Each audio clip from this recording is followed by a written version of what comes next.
ஓம் சாந்தி. Mount Abu B.K. சூரஜ்பாய்ஜி அவர்களுடைய தாரணைக்கான வகுப்பு. இந்த உலகில் அநேக ஆத்மாக்கள் மிகவும் அலைந்து கொண்டிருக்கிறார்கள். சிலர் சத்தியத்தை தேடி அலைந்து கொண்டிருக்கிறார்கள் எனில், சிலருக்கு அமைதியின் தாகம் இருக்கின்றது. சிலர் துக்கங்களினால் மிகவும் குழப்பத்தில் இருக்கிறார்கள். வேறு சிலரோ சம்பந்தங்களில் கசப்புத்தன்மை இருப்பதால் சம்பந்தங்களை விட்டுவிட்டு தனிமையில் செல்ல விரும்புகிறார்கள். சிலருக்கு மனநோய்கள் அதிகரித்து கொண்டிருக்கின்றன. வேறு சிலருக்கோ உடல் வியாதிகள் அதிகரித்து கொண்டிருக்கின்றன. ஒவ்வொரு மனிதருமே அலைந்து கொண்டுதான் இருக்கின்றார்கள். வாழ்க்கையில் சுகத்திலிருந்து வஞ்சிக்கப்பட்ட வாழ்க்கை வாழ்ந்து கொண்டிருக்கிறார்கள். மேலும் இது அதிகரித்து அவர்களுக்கு உலக வாழ்க்கையின் மீது அதிகமாக வைராக்கியம் ஏற்பட ஆரம்பித்து விடுகிறது. மேலும் அவர்கள் அனைவரும் பகவானிடம் புகார் செய்ய ஆரம்பித்து விடுகிறார்கள். ஹே பிரபுவே, இந்த உலகம் இப்போது வசிப்பதற்கு ஏற்றதாக இல்லை. இதை அழித்து விடுங்கள். பிறகு விநாசத்தின் விளையாட்டுக்கள் ஆரம்பமாகிவிடும். அப்போது மகாதேவருடைய தாண்டவ நடனம் ஆரம்பமாகிவிடும். உடுக்கை ஒலிக்கும். மகா விநாசத்தின் தாண்டவம் நடைபெறும். நாம் அனைவரும் அதற்கு முன்பாகவே லைட் ஹவுஸ் ஆக வேண்டும். அதன் மூலம் வரக்கூடிய காலகட்டத்தில் அனைவருக்கும் சரியான பாதையை காண்பிக்க வேண்டும். நாம் வழிகாட்டவில்லை என்றாலும் கூட பிறருக்கு தானாகவே வழி கிடைத்துவிடும். நாம் அவர்களை பாபாவுடன் இணைத்து விட வேண்டும். அவர்களுக்கு சத்திய ஞானம் கொடுக்க வேண்டும். முக்தி மற்றும் ஜீவன் முக்திக்கான பாதையை காண்பிக்க வேண்டும். அதற்காக நம்முடைய மனநிலையை மிக உயர்ந்ததாக ஆக்குவோம். மிகவும் லேசாக இருக்க வேண்டும். எந்த அளவு லேசான மனநிலை இருக்கிறது, அந்த அளவிற்கு தந்தையின் சக்தி அடைய முடியும். மேலும் நமது எண்ணங்களில் தேவையற்ற வீணான விஷயங்கள் இருக்கக்கூடாது. இதில் கவனம் கொடுக்க வேண்டும்.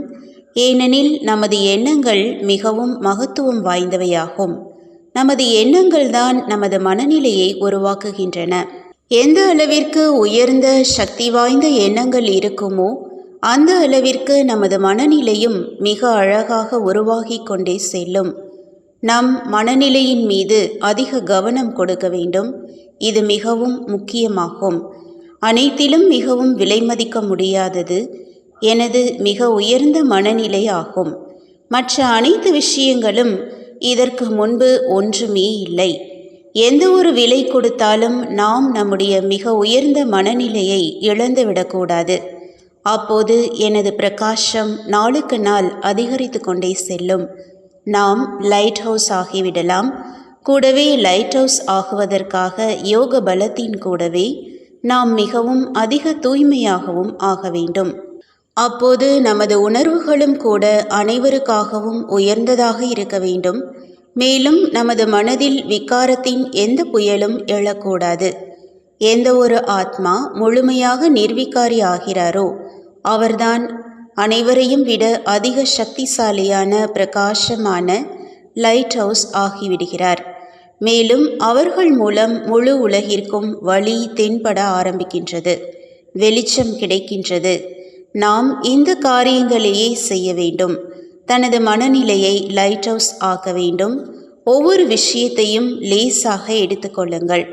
இதில் நாம் கவனம் கொடுக்க வேண்டியது மிகவும் அவசியம். மீண்டும் நினைவில் வையுங்கள், யார் சுயம் சரளமாக இருக்கிறார்களோ அவர்களுடைய பிரச்சனைகளும் கூட சரளமாக ஆகிவிடுகிறது.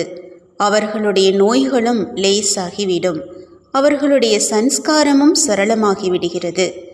மிருதுவான சன்ஸ்காரம் இது மிகவும் முக்கியமான ஒன்றாகும்.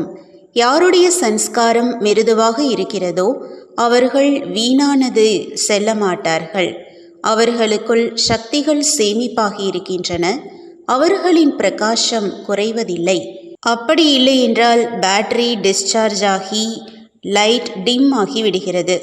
எனவே வாருங்கள், நாம் லைட் ஹவுஸ் ஆகி உலகிற்கு வழி காண்பிப்போம். உலகில் பரவியுள்ள இருளை அகற்றிவிடுவோம். இந்த இருள்தான் மனிதர்களை அலைய விட்டு கொண்டிருக்கிறது. இருளில் வழி தென்படுவதில்லை. விகாரங்கள் மனிதர்களை இருளில் சிக்க வைத்துவிட்டது. தேக உணர்வுதான் மனிதர்களை இருளில் மாட்ட வைத்திருக்கிறது. நாம் இவை அனைத்திலிருந்தும் உயரே பறந்து சுயம் பிரகாச சுரூபமாக ஆகுவோம். நாமும் வெளிச்சத்திற்கு வருவோம், பிறரையும் கூட வெளிச்சத்திற்கு அழைத்து வருவோம். பாபாவுடைய மிக அழகான மகா வாக்கியம் நினைவில் வைப்போம். உங்களுக்கு பாபாவுடன் நேரடியாக ஹாட்லைன் கனெக்ஷன் இருக்கிறது. நீங்களும் பாபாவுடைய கனெக்ஷனை சேருங்கள். நீங்களும் பிரகாசத்தில் வந்துவிடுவீர்கள் மற்றும் பிறருக்கும் பிரகாசம் ஏற்பட்டுவிடும். ஆகவே இன்று பயிற்சி செய்வோம். நான் ஒரு உயர்ந்த மலை மீது இருந்து கொண்டு முழு உலகிற்கும் லைட் மைட் கொடுத்து கொண்டிருக்கிறேன். அவர்களும் அதை அடைந்து கொண்டிருக்கிறார்கள். எனது புருவ மத்தியிலிருந்து ஒரு அருவி போல் ஒளி வெளிப்பட்டு கொண்டிருக்கிறது. அது அனைவர் மீதும் விழுந்து கொண்டிருக்கிறது. இந்த பயிற்சியின் மூலம் நாமும் சுகமாக இருக்கலாம், மற்றவர்களுக்கும் கூட பலம் கிடைத்து விடுகிறது. ஓம் சாந்தி.